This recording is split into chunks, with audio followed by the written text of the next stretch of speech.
Fake news de Libération, les décodeurs du monde, l'AFP factuel. Ils sont des dizaines et des dizaines à défendre le politiquement correct au sein d'entités gavées d'argent public, de votre argent. Et nous, sur Immédiat, nous sommes une toute petite équipe pour démonter les mensonges du système. Nous avons besoin de vous. Aidez TV Liberté.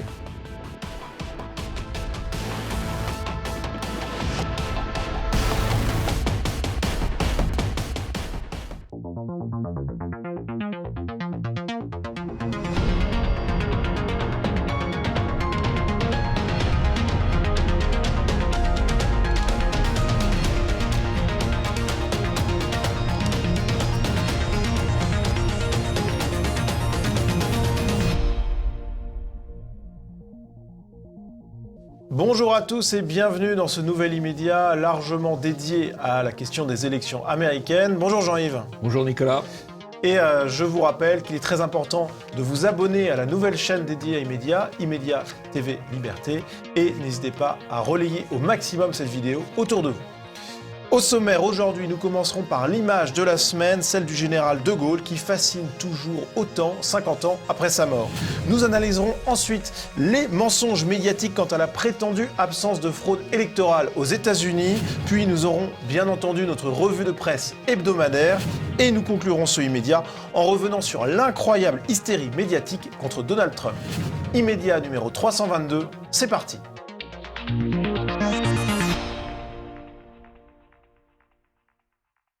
Et pour commencer cette émission, eh bien, c'est l'image de la semaine. Et cette image, Jean-Yves, c'est celle du général de Gaulle à l'occasion des 50 ans de sa mort. On a vu cette image sur tous les médias et aussi chez tous les politiques. Une image inspirante. Oui, je ne suis pas sûr qu'il soit tout à fait inspiré par l'image qu'il montre et qu'il cite. Mais enfin, je crois qu'il y a une certaine nostalgie chez les Français d'un chef d'État qui avait de la tenue. Aussi peut-être la nostalgie d'une époque où la France comptait sur la scène internationale, sans doute bien davantage qu'aujourd'hui. Voilà, il y a un petit côté image sépia, image nostalgie. Voilà.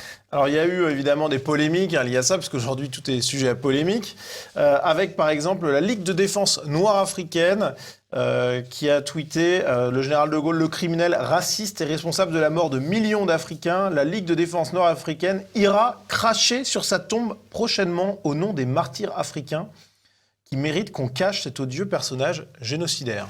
Alors là, c'est tout à fait hallucinant parce que de Gaulle a quand même été celui qui a décolonisé pacifiquement les colonies françaises en Afrique. Il n'y a pas eu de conflit, ça s'est passé entre 58 et 59 tout à fait pacifiquement, et qui a mis fin à la guerre d'Algérie, ce qui a d'ailleurs amené certaines controverses. Hein. Mais donc franchement, là, on est dans le délire absolu. Alors, c'est vrai, en revanche, que de Gaulle avait une conception, on peut dire, identitaire de la France, qu'il définissait comme un pays de race blanche, de culture gréco-latine, et de religion chrétienne. Voilà. Donc, il est vrai qu'il avait une conception identitaire de la France. C'est peut-être aussi de ça que les Français ont la nostalgie. Passons au premier sujet, fraude électorale, médias menteurs, médias feignants.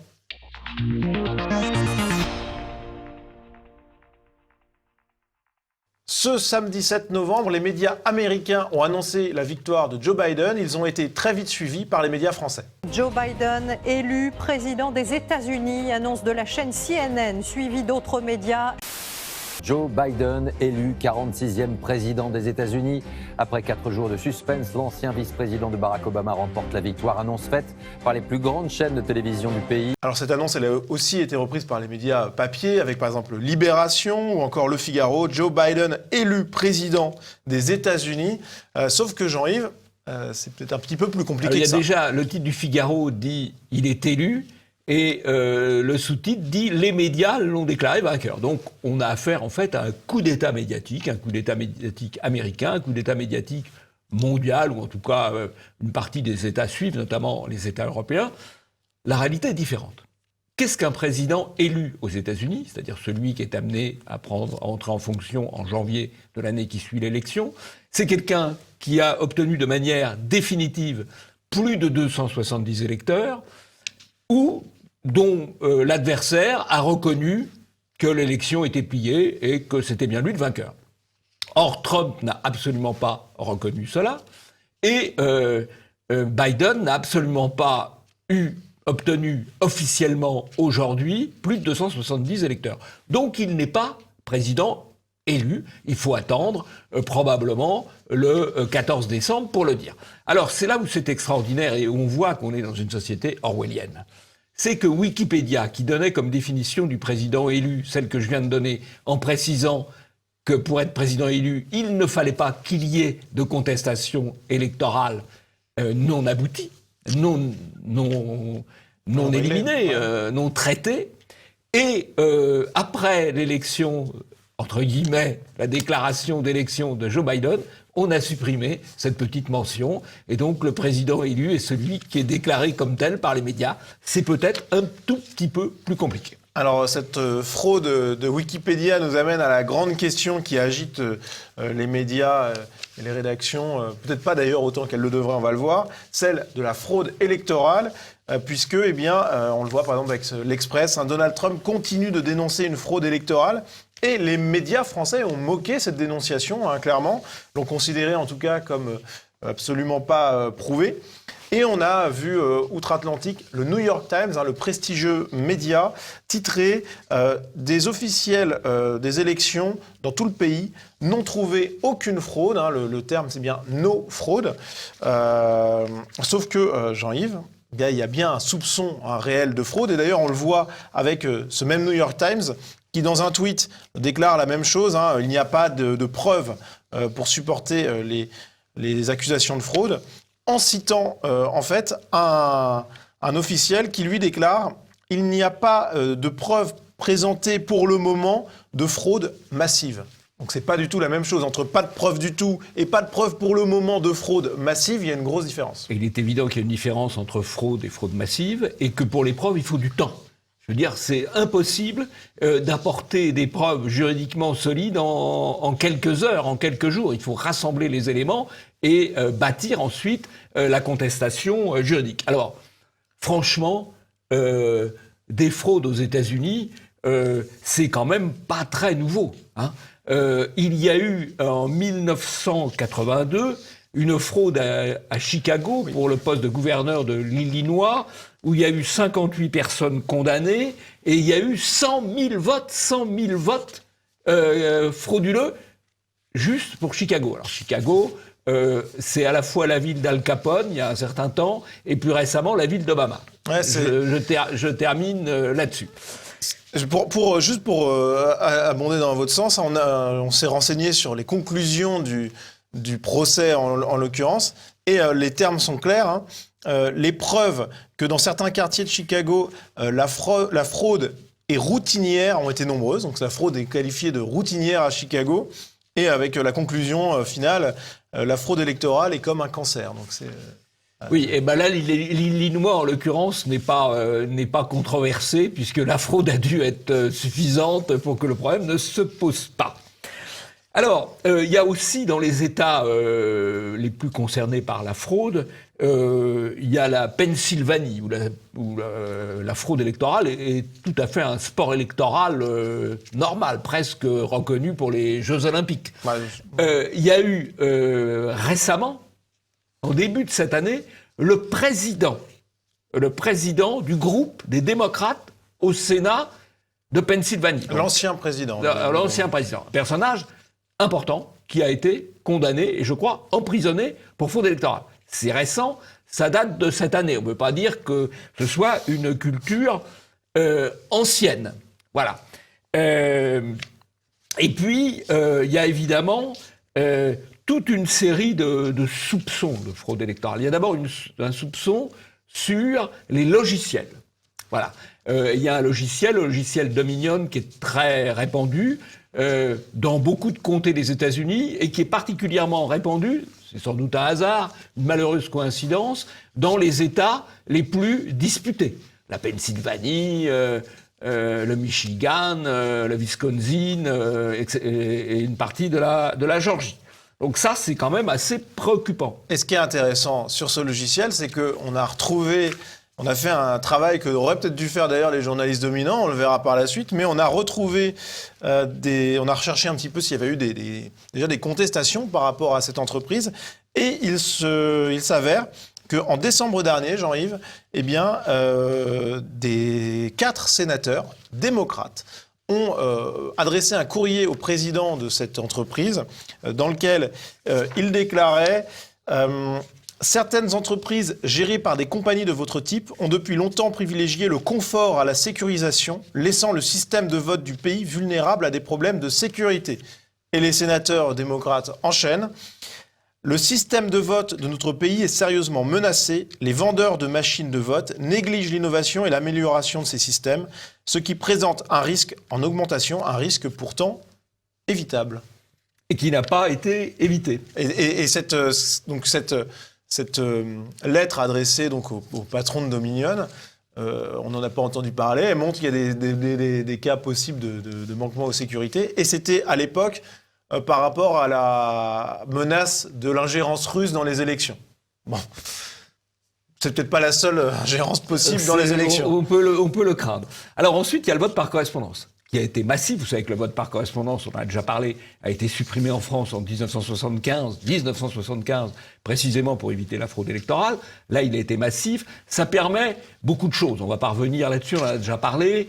Des pressions sur les gens pour qu'ils votent, aller chercher les bulletins. Et puis, tout simplement, éliminer certains bulletins qui viennent d'endroits qu'on sait relever de votre adversaire. Vous pensez que votre adversaire, c'est le mal, voire c'est Hitler. Vous éliminez quelques bulletins, c'est un acte civique. Alors, il y a des cas d'ailleurs particuliers. Il y a l'ambassadrice des États-Unis au Danemark qui a voté par correspondance, mais son vote n'a pas été enregistré. On connaît d'autres cas. Et alors, pour information, Jean-Yves, le New York Times, qui là aujourd'hui clame en une qu'il n'y a pas eu de fraude, qu'il n'y a eu aucune fraude même, eh bien, en 2012, il parlait justement de ces erreurs et de ces fraudes induites par le vote par correspondance. Donc, comme quoi, finalement, les médias, selon les époques, ils varient un petit peu. Et alors que cette année, il a été beaucoup plus massif. Ouais. Alors, j'ai parlé de la suppression de bulletins, on peut aussi en rajouter, c'est une autre affaire. Alors, on a aussi le vote des morts. Le vote des morts, alors ça ne se pratique pas du tout qu'en Corse. Vous savez, il y a l'histoire qu'on raconte. Il y a la vieille dame qui est sur la tombe de son mari et qui l'injurie. On lui dit, mais enfin, maman, pourquoi tu fais ça ? Et elle a dit, écoute, il est venu voter, il n'est même pas passé me voir. Bon, mais malheureusement, c'est une affaire qui ne concerne pas que la Corse et qui concerne beaucoup, qui doit beaucoup moins concerner la Corse d'ailleurs aujourd'hui, qui concerne beaucoup les États-Unis, notamment la Pennsylvanie, le Michigan, etc. Et on a même des hommes célèbres qui ont été enregistrés comme ayant voté, ou qui ont déclaré voter, notamment Joe Frazier, le champion lourd de boxe, qui avait battu Cassius Clay il y a très longtemps, qui a voté alors qu'il est mort en 2011. Ouais. Alors, ce qui est intéressant, Jean-Yves, c'est que sur ces votes, il y a toujours des États où les votes des personnalités mortes ne sont pas reconnus comme valides, où il y a des cas où ils ne sont pas reconnus comme valides de manière automatique. Par contre, il y a des cas où des votes de ces morts ont été reconnus comme valides. C'était quelque chose qui était rejeté par les médias et qui a été prouvé ces dernières heures, notamment par Tucker Carlson de la chaîne Fox News. Et donc, oui, il y a bien eu des votes de personnes mortes qui ont été validés dans l'élection. Donc, c'est assez incroyable. Il y a aussi la fraude à l'identité, des gens qui votent à la place de quelqu'un d'autre. Le contrôle de l'identité n'est pas toujours correctement assuré. Et surtout, alors ça c'est ce qui couronne le tout, le fait que lors des opérations de dépouillement, cette fois, il y a eu des représentants républicains qui ont été chassés de la salle de dépouillement. Et donc qui n'ont pas pu contrôler les opérations de dépouillement, et il est évident qu'il y a quand même, on peut avoir des soupçons de fraude sérieux quand on exclut délibérément, volontairement, les gens qui sont chargés de contrôler pour assurer un minimum de régularité. Et là, on a un exemple concret, c'est à Philadelphie, donc c'est en Pennsylvanie, un avocat d'une des équipes légales de Trump qui décrit la situation, qui raconte du coup le fait que des observateurs républicains n'aient pas pu venir en nombre suffisant et qu'ils étaient placés à distance trop importante pour pouvoir réellement observer les choses. et qu'ils ont dû faire une audience en référé en pleine nuit. Enfin bon, voilà, c'est vraiment un pays incroyable, mais bon, voilà. Et finalement, le juge a à l'amiable obtenu que des représentants, des observateurs républicains puissent venir un peu plus proches qu'avant. Voilà, mais effectivement, on a des exemples concrets de cette possible élément de fraude. Alors, le résultat, c'est que Donald Trump, les équipes de Donald Trump contestent 10 États, engagé des contestations du suivi dans 10 États, avec une équipe de 700 avocats, dont des personnalités américaines de premier plan, comme l'ancien procureur Kenneth Starr, ou Rudolph Giuliani, qui est le chef de l'équipe juridique de Trump, qui a été maire de New York, et qui a été le maire de New York qui a rétabli la sécurité à New York. C'est pas à la portée du premier venu. Donc il y a une dizaine d'États. Bon, je vais en citer que 3 parce que sinon ça prendrait trop de temps. Il y a la Géorgie. La Géorgie où, lors d'un premier comptage, on a un écart de 0,1%. 0,1%, c'est la marge d'erreur, même sans fraude. Donc évidemment, il faut recompter. Et ça affole beaucoup d'ailleurs Madame Laurence Haïm, qui est un grand supporter, un grand soutien de Biden, et dit c'est la pire hypothèse. Ouais, c'est le scénario du pire. C'est le scénario du pire, parce qu'effectivement il peut y avoir des erreurs, et il y a en tout cas un comté de Géorgie, le comté de Fulton, qui est dans la ville d'Atlanta, 800 000 habitants, pour lequel il y a de très très sérieuses contestations. Et puis il y a la Pennsylvanie. Alors la Pennsylvanie, on l'a dit, c'est le paradis électoral de la fraude. On peut dire que, sans aller jusque-là, qu'il y a des soupçons effectivement en Pennsylvanie. Des soupçons, oui. Alors il y a à peu près tout. Il y a les votes par correspondance qui arrivent de manière peu vraisemblable par rapport à la vitesse de la poste, voire des bulletins par correspondance qui arrivent après la clôture qui serait antidatée. C'est toujours à vérifier. Bon, il y a beaucoup de choses sur les bulletins de vote par correspondance. Il y a les morts qui votent. Ça, c'est avéré.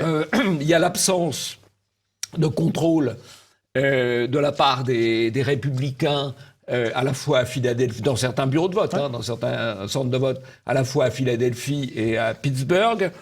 Voilà. Il y a un peu la même situation dans le Michigan. Bon, tout ça est quand même... Il y a aussi une situation complexe dans un État où l'écart est aussi extrêmement faible, qui est le Nevada. Ou l'Arizona, je ne sais plus. Enfin, un de ces deux États... En tout cas, la situation est complexe, c'est évident. Et Jean-Yves, ce qui est intéressant, c'est que face à cette situation, justement, eh bien, les médias, qu'ils soient américains ou français, mais surtout français, on va se concentrer sur eux, mais ils ne font pas de travail d'enquête. Ils sont feignants. Non, alors il y a une phrase qui est reprise systématiquement par les médias français, qui vient d'ailleurs de l'AFP. Les accusations de fraude du président de Trump, qui ne sont pas prouvées. En l'état actuel des choses, elles ne sont pas prouvées. Les preuves sont en train d'être réunies. Mais je pense que les médias pourraient au moins faire un minimum d'enquête en disant voilà les questions qui se posent, dans quels états, quel type de problème peut se poser. Et quand même faire aussi, ils pourraient faire des portraits des juristes de Trump, qui ne sont pas non plus des gens sortis du ruisseau. J'ai cité Giuliani ou Kenneth Starr, par exemple. Voilà. Ils pourraient travailler. Si on leur demande de travailler là... Si la situation était inversée, que c'était Trump qui avait gagné et Biden qui annonçait, enfin qui déclarait qu'il y avait des fraudes, je pense que les médias français seraient un petit peu plus agressifs. Oui, ils ne travailleraient pas davantage. Là, ils reproduiraient strictement le propos des partisans de Biden. On leur demande pas sûr qu'ils appellent Donald Trump président élu non plus. Oui, pas sûr qu'ils appellent Donald Trump président élu non plus. Président réélu, en l'occurrence. Oui. Alors, par contre, les médias français sont très forts sur le deux poids, deux mesures. On a vu le New York Times, mais ça marche aussi en France, avec par exemple Le Monde qui, en 2016, titrait « Élection américaine, comprendre les soupçons de fraude électronique ». Et puis en 2020, eh bien, finalement, les accusations de fraude massive en faveur de Joe Biden ne s'appuient pas sur des preuves. Donc, deux poids, deux mesures. Deux poids, deux mesures, parfait, là. Et la même chose pour Le Parisien, en 2016. États-Unis, comment la Russie a piraté l'élection présidentielle. Donc, aucun conditionnel, c'est comment la Russie a piraté l'élection présidentielle, ok. Et en 2020, finalement, là, les Républicains ont perdu, il faut qu'ils prennent leurs responsabilités. Bon, C'est un beau travail de Et juriste. le soi-disant piratage par la Russie, c'était à travers une action sur les réseaux sociaux. C'était pas une action sur les urnes. C'est-à-dire, ils ont soupçonné une influence sur la campagne électorale, ce qui n'est quand même pas la même chose qu'un changement des bulletins de vote ou une falsification du comptage des bulletins de vote. C'est deux choses différentes. Alors, y a-t-il un début d'inquiétude face à tous ces éléments que les médias quand même connaissent et que les journalistes connaissent, hein, voilà. On pourrait presque le penser, hein, puisqu'on a par exemple cette nouvelle, le ministre américain de la Justice autorise l'ouverture d'enquêtes sur la présidentielle. Ça peut commencer à les inquiéter. Et on a un exemple avec Laurent Saïm, qu'on a déjà vu précédemment, mais qui tweet « De plus en plus d'inquiétudes des démocrates et des médias américains. L'histoire n'est pas terminée. » Voilà, alors ça c'est une pro-Biden absolument à fond, mais qui suit quand même un peu ce qui se passe aux États-Unis et donc qui est très très très inquiète et qui essaye d'alerter au fond ses confrères français en leur disant quand même attention, attention, attention. Elle a raison parce que au mieux, l'affaire sera dénouée le 14 décembre, mais ça ne sera pas dénoué. C'est assez peu probable que ça soit dénoué avant, c'est-à-dire que chacun des États controversés est désigné de manière officielle et reconnue par la justice américaine, y compris, parce que ça finira à la Cour suprême, y compris par la Cour suprême, le résultat. Pour conclure, on rappelle que, selon ce que vous dites, hein, c'est que la fraude est possible, voire même largement probable, voire même certaine, selon vos mots, dans certaines zones. Par contre, ça ne préjuge pas, peut-être qu'elle n'est pas suffisante pour jouer sur le score général. Voilà. Alors je crois, la fraude est certaine. Bon, la fraude, les irrégularités, c'est absolument certain. En ce qui concerne les États-Unis, je pense qu'au cas particulier, c'est assez massif, c'est pas artisanal, ça a atteint un stade relativement industriel. Ça, pour l'instant, on n'a pas du tout de preuve de ça. Est-ce que ça suffit à inverser le résultat ou non?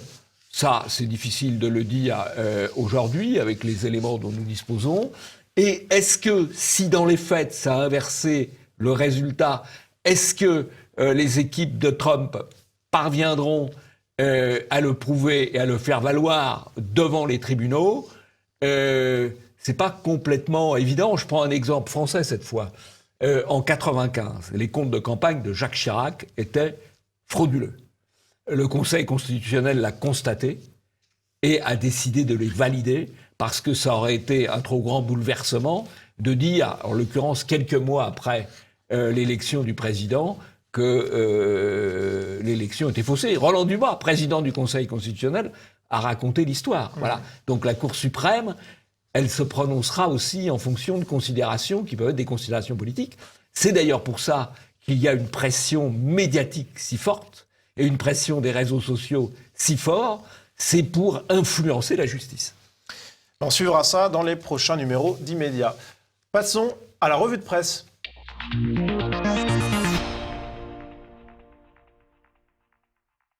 Et pour commencer cette revue de presse, eh bien, un chiffre, Jean-Yves. Ce chiffre, c'est un chiffre rond, celui du million, le million de téléspectateurs en pointe d'audience pour Face à l'info, avec Christine Kelly et Éric Zemmour. Un chiffre énorme. Zemmour, il est parti de 80 000. 80 000, il est à 1 million, c'est-à-dire une augmentation de 1250%. Alors en pointe, hein, sur le million, il n'est pas tout le temps oui, 1 million. Non, mais c'est énorme. La tendance, en tout cas, est extrêmement forte. Et il n'y a aucune raison de penser qu'il va s'arrêter là. Voilà. Ouais. Et donc, vous vous rappelez qu'il y a un an, il y avait la campagne, la pression sur les annonceurs de CNews, retirez-vous, etc. Bon, il y a eu quelques soubresauts, mais la montée vers cette émission continue de se poursuivre. C'est intéressant à suivre parce qu'il n'y a pas de raison de penser que ça s'arrêtera au million. Et pour regarder cette émission régulièrement, je peux vous dire qu'elle est de qualité et que son succès n'est pas volé. Autre actualité, bien, c'est celle du Covid.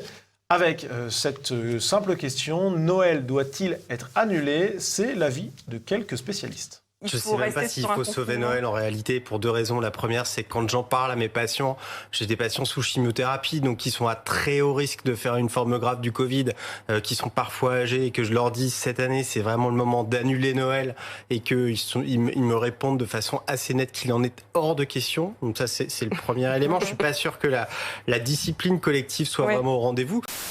Le deuxième élément, c'est que c'est à l'évidence potentiellement un cluster national géant intergénérationnel Noël, c'est anti-Covid. qui est à l'origine d'une potentielle troisième vague. Je dirais plutôt d'annuler Noël et d'annuler la Saint-Sylvestre sans hésiter. Franchement, ce médecin, il est un peu inquiétant. Et puis, qu'est-ce qu'il nous dit? Qu'un patient âgé en chimiothérapie, il ne faut pas qu'il fasse Noël en 2020. Alors, il faut qu'il attende 2021, 2022, 2023. Est-ce que c'est la meilleure solution? Oui, sachant que J'ai quelques doutes. sur des patients qui sont dans des maladies dures comme ça, on est content de revoir sa famille, même si ça nous met en danger. Il me semble. Bon, mais bon. Alors, il y en a un autre qui s'est prononcé sur cette question, c'est Christophe Barbier, qu'on n'avait pas entendu depuis un moment dans les médias, mais qui, là, est toujours très en forme. Ce qu'on peut faire, c'est avoir une volonté collective et poétique de repousser Noël et de dire Noël, ça sera le 25 mars 2021. Ah bon, vous êtes et là, on sur fera une cette grande idée, fête. Il est toujours aussi drôle, Barbier. Ça se décrète pas une fête. C'est l'héritage d'une longue tradition. On fête Noël à Noël. Là où le soleil est le plus bas sur l'horizon, on ne le fête pas à l'équinoxe au mois de mars. C'est comme ça. Non, mais c'est drôle, c'est drôle. Bon, oui, écoutez, il c'est nous distrait un peu, c'est C'est parfait. un petit peu ridicule. Alors, toujours sur cette question du coronavirus, on a dans le Figaro Vox, papier de Robert Redeker, nous vivons un renversement anthropologique sans précédent. Jean-Yves, c'est un papier qui est intéressant. Alors, c'est le sacrifice de la vie, en quelque sorte, pour éviter la mort. Voilà. Donc, on arrête de vivre pour ne pas mourir, sachant que, moi, je pense qu'il y aura une vraie question, un véritable impact démographique du Covid. Pas tellement en termes d'espérance de vie. Aujourd'hui, d'après l'INSEE, en termes d'espérance de vie, c'est moins d'1 mois de perte d'espérance de vie pour les femmes et un peu moins de 2 mois de perte d'espérance de vie pour les hommes. Donc c'est quelque chose de très, très faible. Je pense par contre que le vrai sujet à regarder, et là honnêtement je ne sais pas, je n'ai pas de statistiques, ce sera les naissances en 2021. Parce que est-ce que la crainte, la peur du futur ne va pas avoir comme conséquence une chute de la natalité en 2021, ça c'est un vrai sujet sur lequel honnêtement je n'ai pas d'éléments, alors qu'il doit y en avoir, puisque malgré tout, les enfants qui vont naître en 2021, il y en a beaucoup déjà qui sont conçus, les grossesses qui sont déclarées, mais je n'ai pas d'éléments. C'est ça le vrai sujet. Ouais, Ça c'est un sujet statistique. Redeker, statistique évidemment fondamental, y compris par rapport au grand remplacement, alors que Redeker, il a traité les choses de manière anthropologique, la vie, la mort. En tout cas, c'est vrai que c'est une question qui est intéressante. Ça fait partie des externalités du confinement et de l'épidémie qu'on ne maîtrise pas tant que ça et qui, à mon avis, n'ont pas été pensées tant que ça non plus par le gouvernement. Ne leur en demandez pas trop. Ouais. On va passer à cette vidéo publiée dans le quotidien sur le profil des patients en réanimation. Deuxième patient qui est jeune de la réanimation, il a 35 ans. Combien 35. 37. Ce sont des patients qui ont des comorbidités à la base ou juste un En petit dehors de surpoids? l'obésité qui est assez importante, il n'y a pas d'autres choses majeures. Oui, c'est des patients qui sont très lourds, alors lourds physiquement, mais lourds aussi en soins. Enfin, ce patient, c'est un exemple du patient type. C'est un patient qui est hyper tendu. Alors là, vous voyez que son niveau. Il y a le poids qui va afficher. Voilà, c'est un patient qui fait 150 kilos. Honnêtement, ces vidéos, elles me mettent mal à l'aise. D'abord parce qu'il y a une intrusion quand même dans l'hôpital, dans les malades, et on voit que tout est... C'est du théâtre, c'est du cinéma. C'est une opération de com de Véran et de Castex, parce qu'ils font semblant de poser la question quel type de malade. Évidemment, ils choisissent un malade jeune, parce que ça fait plus peur. Hein. Bon, alors que statistiquement, c'est très rare. Bon, on nous dit quand même que c'est des malades en surpoids. Oui, c'est le patient type. En très fort surpoids. Hein. 150 kilos, c'est quand même pas marginal.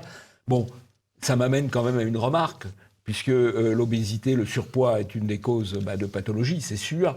Le paradoxe, c'est que le confinement, il abîme les restaurants, les petits commerces. Par contre, ils profitent à McDo, ils profitent à Burger King, ils profitent à Subway, et donc ils fabriquent de nouveaux obèses. Oui, c'est alors, quand même mal pensé, cette affaire. Il n'y a pas que McDo, Burger King et Subway qui sont ouverts. J'entends bien, mais eux en profitent bien. Voilà. Ils en profitent peut-être plus que les restaurants fermés. Ça, c'est sûr, oui. Alors, toujours sur le Covid, eh bien, on a cette question chez Jean-Jacques Bourdin. D'où vient le virus? Est-ce que vous croyez à l'hypothèse d'un virus échappé d'un laboratoire? Non, je n'y crois pas. du tout. Parce que j'ai vu de nouvelles études, de nouvelles questions sont posées autour de ça. Vous avez vu? Je n'y crois pas. Vous n'y Je n'y crois pas. On ne trouve pas de traces dans le génome que l'on connaît bien maintenant, de traces, on va dire, artificielles ou construites par l'homme dans le génome. Donc non, je n'y crois pas. Oui, alors c'est intéressant parce que il y a en débat la question, est-ce que le virus a une origine laboratoire ou une origine naturelle? Il faut vous rappeler qu'au mois de mars, on en avait parlé déjà, c'était totalement complotiste de poser la question. Aujourd'hui, la question est posée. Bon, Karine Lacombe dit non, je ne pense pas. Elle développe un certain nombre d'arguments. Il y a un certain nombre de médecins ou de chercheurs qui développent des arguments contraires. Ça ne me choque pas. C'est le libre débat. Mais il y a 8 mois, c'était interdit de débattre, complotisme. Voilà. Et pour finir cette revue de presse, eh bien, on se rend aux frontières de l'Europe, là où les migrants arrivent, avec cette question posée par un journaliste amateur. Pourquoi les migrants ne veulent-ils pas aller en France? Et vous allez entendre la réponse d'une bénévole sur place. Je leur demande, parce que personne ne demande la France. Personne dans les réfugiés. Toi, la demande d'asile, où est-ce que vous voulez? C'est où, l'Allemagne alors? Personne ne demande la France. Pourquoi ils ne demandent pas la France? Parce qu'il y a plein de... ils disent, la France, c'est plein de PD. Les Afghans te répondent ça. C'est quand même assez étonnant, puisque en gros, la bénévole nous dit non, ils ne veulent pas venir en France, parce qu'en France, il y a trop de PD. Bon, selon eux. Je cite. Ce ne sont pas vos mots. Bon. Ce ne sont pas mes mots, absolument. Alors, bon, il faut quand même relativiser les choses. Je rappelle qu'en 2019, il y a eu 180 000 demandeurs d'asile en France. Donc, quand même, la France reste très attractive, contrairement à ce que nous raconte cette dame. Oui, mais c'est vrai que c'est un facteur qu'on n'avait pas entendu jusqu'à maintenant. Et c'est marrant de voir d'ailleurs que, typiquement, un autre sujet sur lequel les journalistes ne font pas du tout leur boulot, c'est-à-dire qu'ils sont forts pour documenter des images un peu émotionnelles sur les migrations, etc. Mais par contre, pour aller interroger les gens qui ne veulent pas aller en France et qui s'en servent comme point de passage pour l'Angleterre ou l'Allemagne, là, il n'y a pas grand monde. Peut-être que les réponses données là ne sont pas politiquement correctes et ne font pas plaisir aux médias. Il pourrait aussi demander aux gens qui viennent en France pourquoi ils demandent la France, et pour quelles raisons, et comment ils font pour obtenir l'asile. Ils obtiendraient aussi des choses intéressantes. Ouais. Voilà. Alors passons au deuxième sujet, retour aux États-Unis avec l'hystérie médiatique totale contre Donald Trump.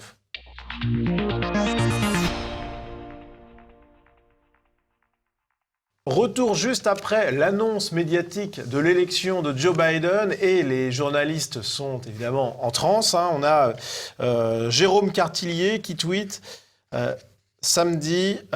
le soleil brille, et il poursuit en donnant des résultats favorables à Joe Biden. Donc, Jean-Yves, ça c'est intéressant, le soleil brille.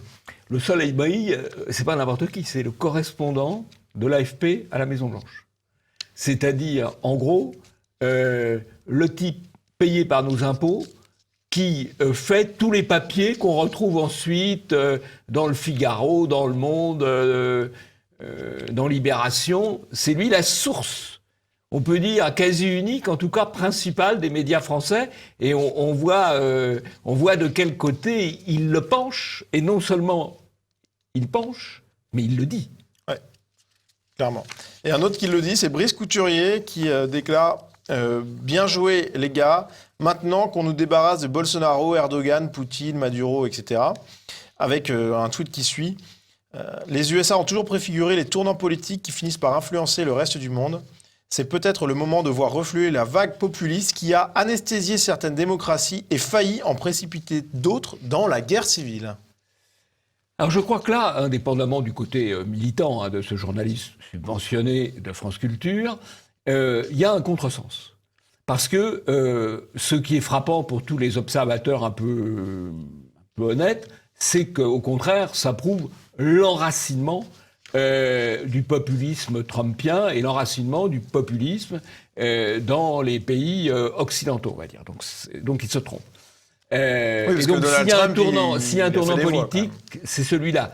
L'autre tournant politique, quand même, c'est vrai, c'est que peut-être la fraude électorale est le moyen du système pour se maintenir quand les votes se dérobent. C'est quand même assez grave. Moi, j'ai vécu longtemps avant la chute du mur de Berlin, et on parlait du monde libre. Et la principale démocratie du monde libre, c'était les États-Unis.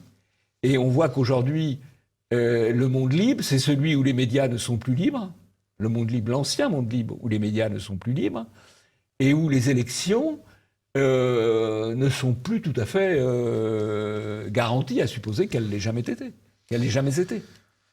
Et on a un autre journaliste, Georges Malbruno, qui tweet « Bye bye Donald, un grand soulagement de voir reculer Donald Trump, pire président que les États-Unis aient eu depuis très longtemps, le monde ne peut que s'en réjouir. » Malbruno qui est au Figaro, on rappelle. Hein. Malbruno qui est au Figaro. Bon, alors, le pire président des États-Unis, à quel point de vue l'économie ? Il a plutôt eu un bon bilan en termes d'emploi. Oui, un très bon bilan même. En politique étrangère, oui, il n'a pas été bon, il n'a pas fait de guerre. Alors là, et pas de guerre nouvelle. Il a continué les guerres anciennes, mais il n'a pas fait de guerre nouvelle. Là, et puis, il a aussi obtenu... des accords de paix au Proche-Orient. Voilà. Oui, tout à fait. Bon, le Covid, je ne suis pas sûr que le Covid aux États-Unis soit géré par le président des États-Unis. Je pense qu'il est plutôt géré par les gouverneurs des États et les maires. Enfin, passons. Mais bon, en nombre de morts par million d'habitants, c'est un poil plus qu'en France et moins qu'en Belgique. Donc, le génial président Macron n'a pas fait beaucoup mieux. Alors, voilà. Mais enfin, voilà, il suffit de répéter des mensonges ou des contre-vérités ou des imprécisions pour que ça finisse par passer dans l'opinion, c'est sûr. Et pour finir sur ces explosions de joie médiatique après l'annonce de l'élection de Joe Biden, on a ce tweet de Pierre Aski. L'élection de Kamala Harris, la vice-présidente potentielle, future des États-Unis, et peut-être d'ailleurs même la future présidente des États-Unis, est porteuse de plus de charges symboliques que celle de Joe Biden. Cette vidéo dit tout, et on voit Kamala Harris, dans cette vidéo, danser en rythme avec des enfants afro-américains. Jean-Yves, un drôle de tweet. Hein. Alors, si vous voulez, on nous refait avec Kamala Harris ce qu'on nous a fait avec Obama, c'est-à-dire c'est génial parce qu'elle est d'origine jamaïcaine, d'origine indienne, donc on juge en quelque sorte l'apparence beaucoup plus que le fond. Alors Aski, c'est pas n'importe qui, c'est un parfait représentant de l'Empire mondial, qui intervient sur les radios de service public ou de services publics, France Inter notamment, et qui est par ailleurs président de Reporters sans frontières. Voilà. C'est un beau pédigré. Hein. Mais là, en l'occurrence, c'est dingue parce qu'il y a vraiment une analyse uniquement, on va dire, raciale des choses, quasiment, ou culturelle et raciale, et absolument pas une analyse politique. Enfin, c'est complètement incroyable. Oui. J'arrive à m'en étonner toujours de ce genre de choses. Mais ce qui fait l'intérêt de nos émissions, c'est qu'on a gardé notre capacité de regard critique et d'indignation. Oui, c'est vrai. Alors, autre preuve de l'émoi journalistique suite à l'annonce de l'élection de Joe Biden, c'est cet article de Libé, ce billet « Voir Trump partir menottes aux mains ». Le titre est déjà lunaire, l'extrait que je vais vous lire encore plus. Du venin sort de sa bouche, ses petites dents trop blanches libèrent l'acide du national-populisme en petits jets réguliers. Il corrompt la démocratie américaine, distille des appels à peine masqués à la violence. On est en train de basculer dans un autre monde. Bon, les menottes entre les mains, oui, si Trump perd, il aura des poursuites, c'est possible. Si Trump gagne, il y aura aussi des poursuites judiciaires sur la fraude, puisqu'il y a il y a des enquêtes du FBI. Donc, on est en train là aussi de basculer dans un monde où la prison politique devient quelque chose d'assez prévisible finalement. Alors, sinon, on a l'édito du Monde. Dans le genre lunaire, c'est pas mal aussi. Au bout des 4 années d'un mandat dévastateur, Joe Biden finira par s'avancer dans le champ de ruines abandonné par son prédécesseur avec la tâche immense de tout reconstruire, ou presque. C'est du lyrisme. C'est plus facile d'écrire ça que de décortiquer les 100 pages du mémoire de Rudolph Giuliani sur les élections en Pennsylvanie. Hein. C'est plus rapide, là.